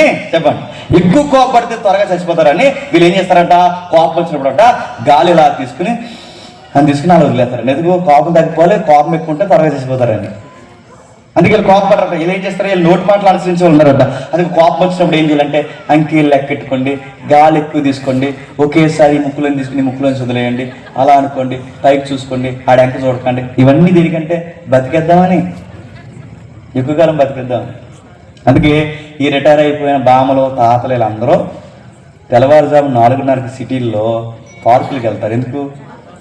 నవ్వడానికి. శ్వాస మీద దేశ. అక్కడికి వెళ్ళి మీరు కావాలంటే చూడండి, అక్కడికి వెళ్ళి ఈ గురువు మధ్యలో నిలబడతారు. గురువు ఎవరో నిలబడతారు మధ్యలో నిలబడి. ఆ నిలబడిన తర్వాత వీళ్ళందరికీ ప్రాక్టీస్ చెప్తాడు. ఇప్పుడు మనందరం ఒకేసారి సింహంలా నవ్వుదాం అని కానీ నవ్వుతారు. వీళ్ళందరూ 4:30కి వచ్చుతారు అక్కడికి. అందరూ ఒకేసారి పులిలా నవ్వుదాం, నాభిలోంచి నవ్వుదాం అని కానీ ఆహాహాహా నవ్వుతారు. ఒక ముసలిది బాగా ఎక్కువ నవ్వేసింది, ఎక్కువ బతికేద్దామని అని తీసుకొస్తారు. నిజంగానే ఎక్కువ నవ్వేసి బతికేద్దాం అని తీసుకొస్తారు. నవ్వే చచ్చిపోయింది ముసలిది. మీకేమర్థం చెప్పండి? నవ్వేసి బతికేద్దాం అనుకుంది, నవ్వు చచ్చిపోయింది. నవ్వుతే బతికేస్తారా? కొన్ని ప్రాక్టీస్ చేస్తే బతికేస్తారా? కరోనా వచ్చిన టైంలో కొంతమంది అధికారులు అన్నారట, కరోనాను ఎలగొట్టడానికి మీరు ఏం చేస్తారంటే, ఈ మరణాన్ని ఎలగొట్టడానికి మీరు ఏం చేస్తారంటే, సాయంత్రం 7 గంటలకి కరెంట్ ఆపేసి క్యాండిల్స్ వెలిగించుకుని మేడ మీదకి వెళ్ళి కంచము గ్లాసులు తీసుకుని 1, 2, 3 అని ఈదులో అందరూ ఒకేసారి టంగమని కొట్టి కరోనా ఓ అన్నారట. వచ్చింది ఇంటికి, అది పోయిందా? నువ్వు పొమ్మంటే గ్లాసు కంచం కొడితే పోదరా అయ్యా, అది దాని పేరు సావు, దాని పేరు మరణం. పోతాదా? మరణం పోదు, అది ఎవరిని కనికరించదు. ఎందుకు? దీనికి క్రిస్మస్ కు సంబంధం ఉంది. క్రిస్మస్ అంటే ఊరికే వచ్చాము వెళ్ళాం గుడ్ న్యూస్ అని చెప్పుకోవడం కాదు. హ్యాపీ క్రిస్మస్, మేరీ క్రిస్మస్ అని మాత్రమే కాదు. ఈ ప్రపంచానికి గుడ్ న్యూస్ అంటే చెప్పిన, ఈ మరణంలో కొట్టుకుపోతున్న అనేక మనుషులకు గుడ్ న్యూస్ ఉంది, అది నీకు తెలియాలి. దైవజనులు కోల్పోయిన ఈ కుటుంబానికి కూడా ఈ వర్తమానం ఒక ధైర్యం ఇవ్వాలి. రేపొద్దున మీ ప్రియులను ఎవరైనా కోల్పోతే మీకు కూడా ఒక ధైర్యం ఇవ్వాలి. క్రిస్మస్ లో ఏముంది, ఈ ప్రపంచానికి నింగుడు పడని మరణ వార్త కింద ఒక గుడ్ న్యూస్ ఉంది. మనకు గుర్తుపెట్టుకో, శుభవార్త ఉంది. దాని గురించి మనం నేర్చుకుంటున్నాం. ఏం చెప్తున్నారు? జ్ఞానులు చనిపోతున్నారు, మూర్ఖులు చనిపోతున్నారు, ఆస్తున్న వాళ్ళు చనిపోతున్నారు, పేరున్న వాళ్ళు చనిపోతున్నారు, సాత్వికులు చనిపోతున్నారు, గురువులు చనిపోతారు. ఓకే, చనిపోతున్నారు చనిపోతున్నారు చనిపోతున్నారు చనిపోతున్నారు ఈ కీర్తనకాలు ఎన్నిసార్లు చెప్తున్నారే. చనిపోయిన వాళ్ళు ఏమవుతున్నారు, అది పాయింట్. అక్కడ చనిపోతారు, నువ్వు చనిపోతావు, నేను చనిపోతావు, స్త్రీలు చనిపోతారు, పురుషులు చనిపోతారు, చిన్నోడు పెద్దోడు డబ్బునోడు వృద్ధుడు అందరూ చనిపోతారు. చనిపోయిన వాళ్ళందరూ ఏమవుతారు? అక్కడ రాస్తాను చూడండి, మందవలే పాతాళంగా పడుతున్నారు. మందవలే పాతాళం అంటే అతిపెద్ద ప్రమాదం చావే కాదు. చెప్పండి, మనిషి మరణించిన తర్వాత వాడికి కొంచెం అతిపెద్ద ప్రమాదం చెప్పండి, పాతాళం. అది కనబట్లేదు ఈ ప్రపంచానికి. నువ్వు చీకటికి భయపడుతున్నావు, బొద్దింకి భయపడుతున్నావు, మనుషులకు భయపడుతున్నావు, డబ్బున్న వాళ్ళకి భయపడుతున్నావు, ఈ ఇరుగు పొరుగు వాళ్ళకి భయపడుతున్నావు, నీ శత్రువుకు భయపడుతున్నావు, నలుగురు జనాలు భోగిస్తులు వస్తే వాడికి భయపడుతున్నావు. కానీ నీకు అన్నిటికన్నా భయంకరమైనది చెప్పినా చీకటి కాదు, మనుషులు కాదు, ఆస్తిపరులు కాదు, నువ్వు చస్తే నిన్ను మింగేసేది ఒకటి ఉంది. అది నిత్య పాశాలము, అది భయంకరమైనది. దాని పేరు నరకం. అక్కడికి పోతే ఏమైపోతావు? చాలా మంది అడుగుతారు, నరకముందా చూపించండి, పరలోకముందా చూపించండి, దేవుడు ఉన్నాడా చూపించండి అని. ఈ 10th క్లాస్ పాస్ అయిపోయి లింగ్ మన లాజిక్ అడుగుతున్న ప్రతి ఒక్కరికి నేను చెప్తాను, ఈ 10th కూడా కరోనా వల్ల పాస్ అయిపోయి లేదా పాస్ అవ్వదు. చాలా మందికి అడుగుతున్నాను, దేవుడు ఉంటే చూపించండి, ఇది పెద్ద లాజిక్ అనుకుంటున్నారు. దేవుడు ఉంటే చూపించండి, పరలోకం ఉంటే చూపించండి అంటే, అయ్యా నీకు అసలు నువ్వు చదివేమన్నా అని అడుగుతున్నాను. మనం చూసే డైమెన్షన్ ఏంటి చెప్పండి? 3 డైమెన్షన్ అంటారు దీని. అంటే పొడవు, ఎత్తు, ఎడల్పు 3 డైమెన్షన్ లో మాత్రమే మనం చూడగలం. అంటే 3 డైమెన్షన్ మాత్రమే ఈ కన్ను చూడగలదు. ఇంకా డైమెన్షన్స్ ఉన్నాయంటే 4th డైమెన్షన్ ఉంది, 5th డైమెన్షన్, ఇలా 11th 12 డైమెన్షన్స్ ఉన్నాయని సైన్స్ చెప్తుందంటే ఈ డైమెన్షన్ ఉన్న నీవు మరో డైమెన్షన్ ఉన్నవి కొన్ని నువ్వు చూడలేవు. నువ్వు చూద్దామనుకుని నీ వల్ల అవుతుంది. అక్కడ వరకు నీకు పరమాణువులు, న్యూట్రాన్లు ఉన్నాయి, నువ్వు చూడగలవా? ఈ నడుతున్నారు పాట్రాన్స్ నీవు చూడగలవు. ఈ కన్నుతో కొన్ని డైమెన్షన్స్ చూడలేవు. అంటే నువ్వు పరలోకం నువ్వు అనుకున్న 3 డైమెన్షన్ లో లేదు, నరకం నువ్వు అనుకున్న 3 డైమెన్షన్ లో లేదు, నువ్వు అనుకుంటున్న డైమెన్షన్ లో పరలోకం లేదు. నీ ఊహల కందని వేరొక డైమెన్షన్ లో దేవుడు ఉన్నాడు. దయ్యాలు, దేవుడు, పరలోకం, నరకం ఎందుకు కనబడవంటే ఈ డైమెన్షన్ లో ఈ బాడీలో ఉన్నప్పుడు మనకు కనబడదు. చచ్చిపో, అన్నీ కనబడతాయి. దేవుడు కనబడతాడు, లోకాలు కనబడతాయి, అన్ని కనబడతాయి ఖచ్చితంగా. ఎందుకంటే నువ్వు వేరొక డైమెన్షన్ లోకి వెళ్తావు. అది ఆత్మ తీవ్రత అంటారు. దాన్నే అదృశ్య లోకాలంటే విజిబుల్. చెప్పండి, ఇన్విజిబుల్ అంటే కనబడేది పదార్థం, కనబడని ఇంకొక డైమెన్షన్ ఉంది, అందులోకి వెళితే కనబడతావు, అక్కడికి పోతావు. ఈ డైమెన్షన్ ఉన్న నీకు బ్రతుకుండగా దేవుడు గాని, బ్రతుకుండగా మంచి గాని, బ్రతుకుండగా నీతి గాని, బ్రతుకుండగా పుట్టించిన దేవుడు నీ పట్ల ఏం కోరుకుంటున్నాడని చిత్తమేంటో నీకు తెలియకపోతే ఒక్కసారి చచ్చావు, నీకు రికమెండేషన్ కూడా పని చేయవు. ఏదన్నా అయ్యిందో మళ్ళీ నీకు దిక్కు దివాణం లేదు. మరో మాట చెప్తాను వినండి, తప్పుగా అర్థం చేసుకోకండి. పాతాళానికి పోతే పాతాళంలో కూడా యేసు ప్రభు రక్తం పని చేయదు. నీకేదన్నా ఆప్షన్ ఉందంటే బతుకుండగానే, కాస్త బతుకుండగానే నువ్వు చస్తున్నావన్నీ హెచ్చరికలు నీ దగ్గరికి వస్తాయి, నీకు తెలుస్తుంటది. కాస్తంత గుర్తుపట్టు. ఆ గుర్తు చెప్పినా, ఒకప్పుడు నున్నగా సన్నగా ఉండేవాడివి, ఇప్పుడు కటౌట్ తేడా వచ్చింది. ఏంటి దాని అర్థం? బాడీ ఎక్స్పైర్ అవుతుంది అయ్యా అని చెప్తుంది. ఒకప్పుడు తలంతా నల్లగుండేది, ఇప్పుడు అక్కడక్కడ తెల్లవెడికి వస్తున్నాయి. ఏంటి? తల చెప్తుంది నేను చచ్చిపోతున్నాను రా, ఒక రోజు నువ్వు కూడా చచ్చిపోతావురా అని చెప్తుంది నీకు. ఒకప్పుడు అంత దూరాన్ని ఉన్న వాళ్ళు కనబడారు, ఇప్పుడు ఎక్కడున్నా ఎవరు అంటున్నావు. ఏమైంది? నీ కన్ను చేస్తుంది, నీ వెంట్రుక చేస్తుంది. ఒకప్పుడు కంచం కదా 2 కంచాలు అంటే అరిగిపోయింది, ఇప్పుడు పెరుగన అరుగుతలేదు. నీకు ఏమైంది? బండి బోరుకొచ్చింది అయ్యా. నీకేమర్థం అవుతుంది చెప్పు? నీ బాడీ చెప్తుంది, నీ తల చెప్తుంది, నీ కళ్ళు చెప్తున్నాయి, చివరికి నీ పళ్ళు ఓడుతున్నాయే, నీ పళ్ళు చెప్తుంది. కానీ నువ్వేం చేస్తున్నావు? నల్ల రంగు వేసి కాటికి రేస్తున్నావు. అవుతుందా? నువ్వెన్ని పూసినా నేను అడుగుతున్నాను, దాన్ని ఆపలేవు. చస్తున్నావు, నడుతున్నాను. ఒకప్పుడు ఎవరేం చెప్పినా వినబడేది, ఇప్పుడు 70 సార్లు అంటున్నావు. ఏమైంది? నీ వినికిడి చచ్చింది. అంటే మన బాడీ ఏమవుతుంది చెప్పండి? ఎక్స్పైర్ అవుతుంది. నీ బాడీ నీకు చెప్తుంది త్వరలోనే నీకు ఫుల్ స్టాప్ రాబోతుంది, నీ చివరి తేదీ రాబోతుంది. దీని అర్థం ఏంటి చెప్పిన, దేవుడు పెట్టాడు ఆ నియమం, నువ్వు రెడీ అయిపో, నువ్వు సిద్ధమైపో. దేవుడికి నీకు పడన ఏవైతున్నావో, ఆయన చెయ్యాల్సిన ఏవైతున్నావో సిద్ధమైపో. ఏం చెయ్యాలి దేవుడు చెప్తున్నాడు. మనిషి మరణిస్తున్నాడు, జ్ఞానులు మరణిస్తున్నారు, మూర్ఖులు మరణిస్తున్నారు, సామంతులు, సామాన్యులు, దరిద్రులు, ఇదిగో సాత్వికులు ఎంతమంది మరణిస్తున్నారు. అందరూ నరకాన పోతున్నారు. పోకుండా ఉండాలంటే ఏం చెయ్యాలి? నదులకు పోతే బతకరు, జంతువులు బలిస్తే బతకరు, యజ్ఞయాగాలు చేసి, లేదా మన క్రైస్తవ్యంలో కూడా కొత్త రాయితీలు వస్తున్నాయి. మాకు డబ్బులు ఇవ్వడం మేము రికమెండేషన్ చేస్తామన్నారు. ఎవరిని? పరలోకాన్ని. నా మాటలు అర్థమవుతుంది లేదో. ఒక ఆడియో వచ్చింది, మీకు తెలుసో లేదో. ఆ ఆడియోలో ఏంటి చెప్పిన, ఆడియోలో ఒక ఆయన మాట్లాడుతున్నాడు. ఏమని మాట్లాడుతున్నాడు అంటే, ఆడియోలో మాట్లాడుతున్న ఆయన అంటున్నాడు, కొంచెం 50,000 అటు ఇటు అవుతుంది, ఇంకా పరదేశ్ రికమెండింగ్ చేస్తాడు 50,000కి. అలా కదండి, 50,000 ఇచ్చుకుని కొంచెం 10,000 తగ్గిస్తా అంటే, మరి అబ్రహాం గారితో మాట్లాడాలన్నాడు. ఇటు అబ్రహాం గారితో మాట్లాడతాడు, ఏది పరదేశంలో ప్లేస్ అని. నేను అడుగుతున్నాను, నువ్వు రికమెండేషన్ చేసిన చల్ల, నీ డబ్బు నిన్ను కాపాడు, నీ యజ్ఞాగా కాపాడు, నీ బలి నైవేద్యం, నీ దాన ధర్మాలు కూడా నిన్ను కాపాడు. చాలా మంది అనుకుంటున్నారు యూట్యూబ్లో అక్కడెక్కడ దాన ధర్మాలు చేస్తున్నారు. 7 దాన ధర్మాలు చేసేది, వాడికి వచ్చేది 10, వాడి ఖర్చు పెట్టేది ₹10. ఆ ₹10 వాడికి చేసుకునే పబ్లిసిటీ ₹100. నువ్వు అమాయకుడికి నువ్వు దాన ధర్మాలు చేస్తారంట. దాన ధర్మాలు చేసిన రక్షింపబడ గుర్తుపెట్టుకోండి. నువ్వు ఏ నీతి కార్యాలు చేసినా రక్షింపబడి, ఎవడు ఏది చేసినా అవదు, ఎవడు పుణ్య కార్యాలు చేసినా అవదు. చాలా మంది కోసం చెప్తారు, ఈయన పర్లోకం వెళ్తాడు నడుపుతారు. ఈయన పర్లోకం వెళ్ళడు కాదు, ఒక గ్రాఫ్ ఉంది, షరతులు వర్తిస్తాయి. అలాంటి ఆయన ఎలాంటి వాడైనా ఆ గ్రాఫ్లో తూగితేనే మోక్షం కలుగుతుంది. ఏముందంటే రాష్ట్రం చూడండి, ఎలా ఆన్సర్ ఇస్తున్నారు 7వ వచనంలో, ఎవడును ఏ విధము చేతను తన సహోదరుని విమోచింపలేడు, ఎవడును ఏ విధము చేత తన సహోదరుని, చెప్పండి, విమోచింపలేడు. ఎవడు ఏ విధం చేత తన సహోదరుని విడిపించలేడు. సహోదరుని విడిపించాలంటే ఒకటే సూత్రం గుర్తుపెట్టుకుని నేను ముగిస్తున్నాను. ఎవడు సహోదరుని, ఎందుకంటే వీడు పాపే మనల్ని విడిపించాలి అంటే, మన శరీరం నిత్యము ఉండాలి అంటే, శరీరంతో చేసిన తప్పులకి శరీరం బలవ్వాలి, రక్తంతో జరిగిన తప్పులకి రక్తం బలవ్వాలి, మన ప్రాణంతో చేసిన దుర్మార్గమైన ఆలోచనకు ప్రాణం బలవ్వాలి.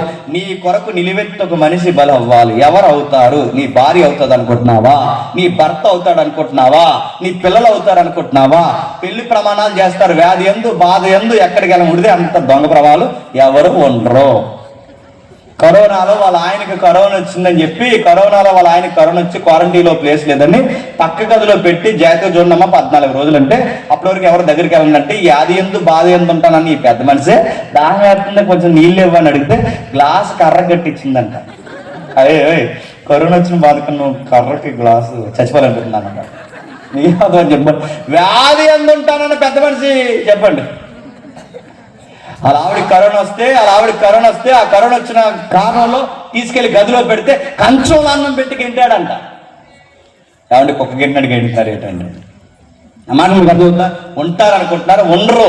వింటారనుకుంటారు, ఎవరు ఉండరు. నిన్ను కాపాడ్డానికి నీ భార్య రాదు, నిన్ను కాపాడ్డానికి నీ భర్త రాదు. ఎవరు సావు వాళ్ళదే, ఎవరి ఒంటరితనం వాళ్ళదే, ఎవరి ప్రయాణం వాళ్ళదే.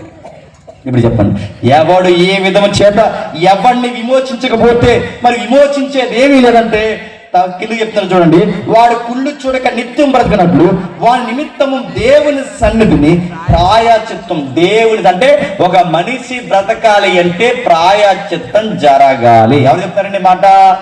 పోలీసులు. ఎవరు చెప్తారు ఈ మాట? సైనికులు, కోరా కుమారులు. వాళ్ళ దర్యాప్తులు అంటే దేవుడు ఒక మనిషిని క్షమించాలంటే ప్రాయశ్చిత్తం జరగాలి. ప్రాయశ్చిత్తం అంటే ఏంటి? నువ్వు మనిషిగా బతకాలంటే నీ కొరకు ఇంకొకరు చనిపోవాలి. అట్లా అయితే గాని నువ్వు బతకవు. నీ శరీరానికి శరీరము, రక్తానికి రక్తం, ప్రాణానికి ప్రాణం, జీవానికి జీవం ఇచ్చేవాడికి కావాలి. నేను ఇస్తానని కిడ్నీ ఇచ్చినట్టు ఎవరైనా తయారైనా కుదరదు. ఎందుకో చెప్పినా, ఆడు పాపే నువ్వు పాపే. పాపం లేని వాడు ఇప్పుడు రుణం కట్టాలి. పోలీసులు నేను స్టేషన్ తీసుకెళ్తే పూచీకత్తులను 5 సంతకాలు పెట్టి నేను ఎలాగైతే పంపిస్తారో, ఈ చట్టంలో కోర్టులో నిలబడితే దానికి డబ్బో వకాల్తాగా నువ్వో ఎవడో నిలబడితే వాడిని ఎలాగైతే విడుదల చేస్తారో, దేవుడికి కూడా చట్టం ఉంది. ఆ చట్టంలోంచి నువ్వు బయటికి రావాలంటే దేవుడు ఇచ్చిన శిక్షాస్మృతిని చెప్పిన, మానవుడు దేనికి పనికి వస్తాడు ప్రభు అంటే, వీడు సావడానికి తప్ప దేనికి పనికిరాడని ఆయన నీతి చెప్తుంది. మనిషి చావడానికి తప్ప దేనికి పనికిరాడు. మరి నేను చావకుండా బ్రతకాలంటే ఏం చేయాలి ప్రభు అంటే, నీ శిక్షను మోసేవారు ఒకరు కావాలి. నువ్వు మోస్తావా. మనం ఎవ్వరు మోయలేం. మన శిక్షను మోయాలంటే గుర్తుపెట్టుకోండి, పాపం లేని వాడు కావాలి. ఇప్పుడు చెప్పండి, మరణం ఆగిపోవాలంటే సూత్రం ఒకటే, పాపం ఆగిపోవాలి. ఎందుకు? పాపం వల్ల వచ్చిన జీతమే చెప్పండి మరణం. ఇప్పుడు మరణం ఆగాలంటే పాపం ఆగాలి. పాపం ఆగాలంటే పాపానికి ప్రాయశ్చిత్తం జరగాలి. ఎవరు జరిగిస్తాడు? అందుకే ఎవడు జరిగించలేడు కనుక దేవుడే మానవుడిగా పాపం తీయడానికి భూమి మీదకి రావాల్సి వచ్చిందంట. That is Christmas. Good news. గుర్తుపెట్టుకోండి. ఎందుకు దేవుడు భూమి మీదకి వచ్చాడు? తన ప్రజలను చెప్పండి, ఎందుకు చదివాక, తన ప్రజలను వారి పాపాల నుండి విడిపించడానికి. ఎందుకు పాపాల నుంచి విడిపించాలి? పాపాన్ని తీగిపోతే మానవుడికున్న ప్రమాదం మరణం వెనకాలన్న ప్రమాదం పాతాళం. ఈ రెండు వాడి మీద ప్రభుత్వం చేయకూడదంటే చెప్పండి, పాపానికి రుణం కట్టాలి. ఎట్లా ప్రభు అంటే, నేను ప్రాణం పెడుతున్నాను, నా యందు విశ్వాసం ఉంచిన వాడి మీద పాపానికి ప్రభుత్వము లేదు. వాడు పాపానికి బానిస కానప్పుడు మరణం వాడిని ఏమీ చేయలేదు. ఇప్పుడు మీకు లాజికల్ గా క్వశ్చన్ రేజ్ అవ్వాలి, గుర్తుపెట్టుకోండి. ఆ లాజికల్ క్వశ్చన్ ఏంటంటే, అంటే యేసు ప్రభుని నమ్ముకున్న వారు ఏమవ్వకూడదు? చనిపోకూడదు. ఎందుకంటే మరి ఆయన పాపాలు తీసేసాడుగా. పాపం తీస్తే మరణం రాకూడదు, మరణం రాకపోతే పాతాళం పోకూడదు. ఇప్పుడు యేసు ప్రభు మొదటి రాకలు వచ్చి పాపాలు తీసేస్తే మరి నీతిమంతులైన దైవజనులు కూడా ఎందుకు చనిపోతున్నారు? ప్రవక్తులు ఎందుకు చనిపోయారు? అపోస్తులు ఎందుకు చనిపోయారు? మొన్న కాక నేను మీ దైవజనులు ఎందుకు చనిపోయారు? కానీ బైబిల్ ఏమన్నా చెప్పడం, ఒక మాట చెప్తాను, జాతికి వినండి. బైబిల్ ఏమని మాట్లాడుతుందో తెలుసా? బైబిల్ చెప్తున్న మాట ఒకటే, నీతిమంతులు క్రీస్తునందు చనిపోవట్లేదు. చెప్పండి మీకు అర్థమైతే ఆ భాష. నిద్రించుచున్నాను, రెస్ట్ అంత. బయట వాళ్ళు చనిపోతారు, కానీ క్రీస్తునందున్న వాళ్ళు దాన్ని చావనరంట. మరి రెస్ట్. ఇప్పుడు మనం రెస్ట్లో ఉన్నారంటే దాని అర్థం ఏంటండి? ఎవరో వచ్చి మళ్ళీ లేపుతారు. ఎవరు లేపుతారు? నువ్వు వెళ్ళి నువ్వు లేకో, ఆయన వస్తాడు. ఎవరు ఎందైతే నిద్రించారో చెప్పండి, ఆయన వచ్చి తీయలేదు. ఇప్పుడు నేను ముగిస్తున్నాను. మొదటి రాకళ్ళు వచ్చి ఆయన పాపాలు తీసేస్తే, బాగా వినాలి, మొదటి రాకళ్ళు వచ్చి ఆయన పాపాలు తీస్తే రెండవ రాకల్లో వచ్చి ఆయన చేయబోయే ప్రాజెక్ట్ ఏంటి తెలుసా? మరణాన్ని తీసేస్తాడు. మొదటి రాకల్లో పాపాన్ని తీశాడు, రెండవ రాకల్లో మరణాన్ని తీసేస్తాడు. మరి మరణాన్ని తీసే ముందు గుర్తుపెట్టుకోండి, ఆయన నిజంగాని ప్రపంచంలో ఉన్న మరణాన్ని తీసేస్తాడని మనకి ఏమైనా గ్యారంటీ, ఎవిడెన్స్, విట్నెస్ మనకి ఏమన్నా ఉందా? ఉంది. ఇది చెప్పినా, నేను మరణాన్ని తీసేస్తాను అన్నాడు అంటే అది ప్రాక్టికల్గా ప్రూవ్ చేయాలి. చాలామంది ఈ మధ్యకాలంలో ఒక వార్త వస్తుంది, నేను ముగిస్తున్నాను. ఆ వార్త అని చెప్పిన వాళ్ళ హ్యూమన్ జీనోమ్ ప్రాజెక్ట్ అంటారు, దాన్ని జెనీవాలో ఉంది. వాళ్ళు ఏమంటారంటే, ఇక మనిషికి మరణం లేకుండా మేము చేస్తాం, మనిషిని బతికించేస్తాం, మేము త్వరలో మందు కనిపెడుతున్నాం, ఆ మందు కనిపెట్టిన ఆ మెడిసిన్ కనిపెట్టిన తర్వాత ఆ మందు వేసుకుంటే చచ్చిపోయినది బతికేస్తారట. ఎప్పుడు కనిపెడతారా అని అడిగితే ఆన్సర్ ఇచ్చారు. ఆన్సర్ అంటే 2070లోనే. అప్పుడు మనం ఉంటామా? మరి అప్పుడు మేము ఉండం కదండి, ఏంటి గొడవ ఏంటి, అందరూ చచ్చిపోతాం, మీరు ఏం బాధపడకండి. అప్పటి వరకు మేము ఉండం కదండి, ఏంటండి అని అడిగితే అప్పుడు అలా అన్నారంటే, మా దగ్గర ఒక పాలసీ ఉంది. ఆ పాలసీ ఏంటంటే, ఆ పాలసీలో మీరు జాయిన్ అయిన తర్వాత మా టీం జెనీవా నుంచి వస్తుంది. ఆ జెనీవా నుంచి వచ్చిన ఒక పెద్ద బాక్స్ తెస్తారు. ఆ బాక్స్లో బాడీ పెట్టేసి బాక్స్ని అక్కడ జెనీవా పట్టుకెళ్ళిపోయి డీప్ ఫ్రిడ్జ్లో పెడతారట, మనం 70 వరకు.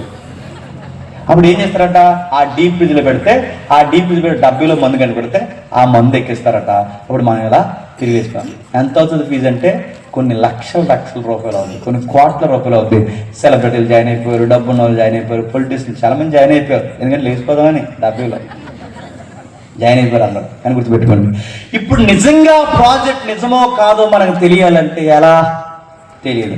ఎప్పుడు నిజమో కాదు తెలియాలి చెప్పినా, నిజంగా మనం లెగిస్తామో లేదో తెలియాలంటే ముందు లేపుతామని స్టేట్మెంట్ ఇచ్చిన సైంటిస్ట్ ముందు తిరిగి లేవాలి, అప్పుడు మనం నమ్మాలి. ఇప్పుడు గమ్మత్తేడు చెప్పిన, ఆడు చచ్చిపోయాడు, ఆడిని బాక్స్ రీడ్ వేశాడు, నేను చచ్చిపోతాను, నన్ను బాక్స్ రీడ్ వేస్తాడు.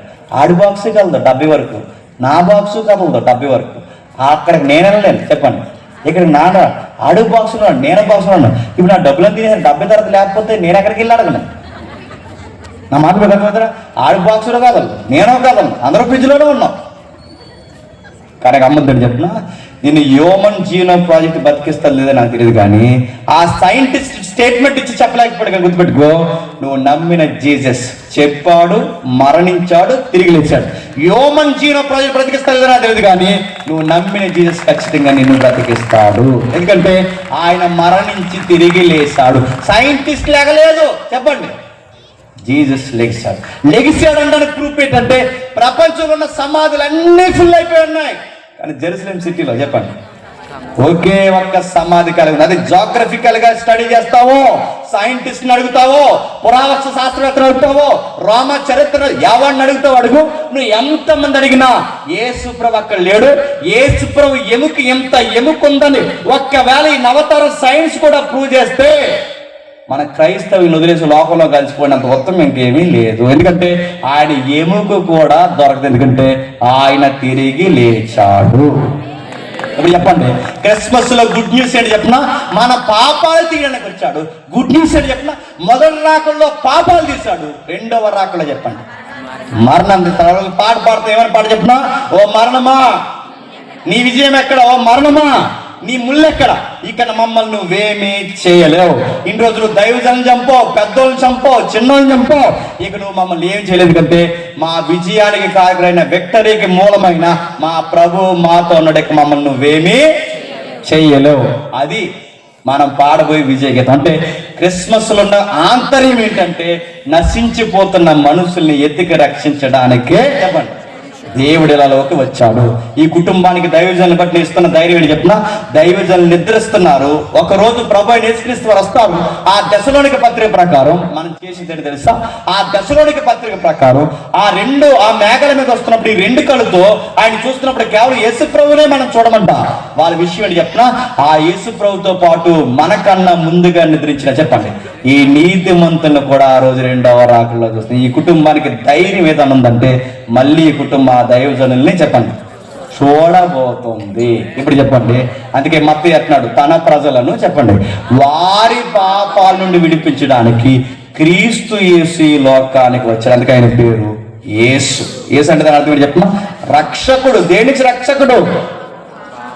నీ అప్పుల నుంచి, నీ బాధల నుంచి, మీ ఇంట్లో ఎలకలకి అయిపోతే దాంట్లో నుంచి. ఏ సాక్ష్యాలు ఉన్నాయి కదా ఇప్పుడు, వాటి నుంచి కాదు. దేని నుంచి రక్షణ చెప్పిన, నీ పాపను రక్షణ. అందుకే మనుషు కుమారు పరిచారం చేయించుకుంటారు రాలేదు, కానీ అనేకులకు ప్రతిగా విమోచన క్రయధనం. విమోచన, దాన్ని కోట్ల వాడతారు ఆ పదం. విమోచన క్రయధనం అంటే నిన్ను విడిపించడానికి క్రయధనముగా తన ప్రాణాన్ని ఇవ్వడానికి. అంటే ఆయన మొదటి రాకలు ఎందుకు కూడా చెప్పినా పండగ చేసుకోవడానికి కాదు, మన కొరకు చనిపోవడానికి పుట్టాడు, మరణించి తిరిగి లేవడానికి పుట్టాడు, మరలా రాబోతున్నానని చెప్పడానికి పుట్టాడు. ఈ విషయాన్ని పక్కన పడేసాం. మనకి ఏ పోటీలు ఎక్కువైపోయినాయి అంటే, ఆ చర్చలు ఈ చర్చలు పోటీ పెట్టుకున్నారట. ఆడకన్నా మనం పెద్దది కట్టేద్దాంరా అన్నారట. ఏంటి సార్, ఆడకన్నా పెద్దగా కట్టేస్తారు. కడేసి ఏం చేస్తారు, పెద్దగా మేము క్రిస్మస్ చేస్తాం అనుకుంటున్నాం. పెద్ద గడికి నెలంతా అందరూ దూరం కూర్చోండి. పెద్ద క్రిస్మస్ అంటే పెద్ద స్టార్ కట్టా. నువ్వు కట్టాల్సిన స్టార్ కాదు, ముందు నువ్వు వెలుగు. నువ్వు వెలుగు ఏంటి విషయం నువ్వు అర్థం చేసుకో. కొత్త బట్టలు వేసుకుని నీకు నువ్వే వేసుకుని తిరిగేకు. పాత బట్టలు కూడా లేని ఉన్నారు, వాళ్ళకి పెట్టు. నీ ప్రభు అదే చేశాడు. నీకు నువ్వే వండుకుని తినేకు. లేని ఉన్నారు, వాళ్ళకి పెట్టు. ఆ క్రిస్మస్ చెప్పు. మరణంలో, మరణఛాయల్లో కొట్టుకుపోతున్న వారికి క్రీస్తు నమ్మండి. ఆయన యందు నమ్మిన వారు, ఆయన యందు నిద్రించిన వారికి ఏ శిక్ష విధి లేదు. ఆయన రాబోతున్నాడు. మొదటి రాకడ జరిగిందంటే రెండవ రాకడ కూడా త్వరలోనే. నా కోరికని చెప్పిన, ఆ రెండో రాకడ డిసెంబర్లోనే జరగాలండి. ఆవిడ తిరుగుతుంటారు చాలామంది. సరిగ్గా డిసెంబర్లో జరిగితే అందరు క్రిస్మస్ మొదటి రాకడ అనుకుంటారు, రెండో రాకడలోనే చెప్పండి క్రిస్మస్ జరగాలి. దేవుడు మిమ్మల్ని అందరినీ దీవించి ఆశీర్వదించిన కాక. ప్రార్థన చేసుకోండి. ప్రేమగల తండ్రి, కృపగల దేవ, అందరికీ సంగతి అర్థమై నాకు తెలియదు తండ్రి. మరణం తండ్రి మమ్మల్ని బంధించలేదు. బయటి వారికి మరణం అంటే భయమేమో, కానీ క్రీస్తునందు నిద్రించిన వారికి ఒక ధైర్యం తండ్రి. దైవజనుల పట్ల తండ్రి దృఢమైన విశ్వాసంతో కుటుంబాన్ని ధైర్యపరచండి. తల్లిగారిని, ఆయన బిడ్డలను, తమ్ముళ్ళని అందరినీ తండ్రి మీరు దీవించండి. ఆయన ఆశగల ప్రాణాన్ని తృప్తిపరిచారు తండ్రి. విలువైన వాక్యాన్ని వినిపించారు. మేము తిరిగి వెళ్తున్నాం, క్షేమంగా నడిపించండి. మరొక వర్తమానం తండ్రి ఆ ప్రాంతంలో మాట్లాడడానికి మాతో మాట్లాడతారని కోరుతూ మీ బిడ్డలందరినీ మీ చేతులుగా క్రీస్తు సమస్త మహిమ ఘనత మీకు ఆరోపిస్తూ క్రీస్తునామని ప్రార్థన సమర్పిస్తున్నాం తండ్రి. సరే.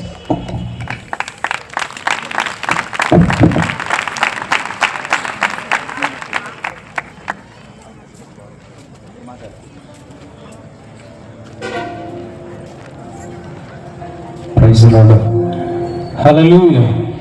చక్కటి వర్తమానం అందించినటువంటి బ్రదర్ గారికి ప్రత్యేకమైనటువంటి వందనాలు తెలియజేస్తా ఉన్నాను.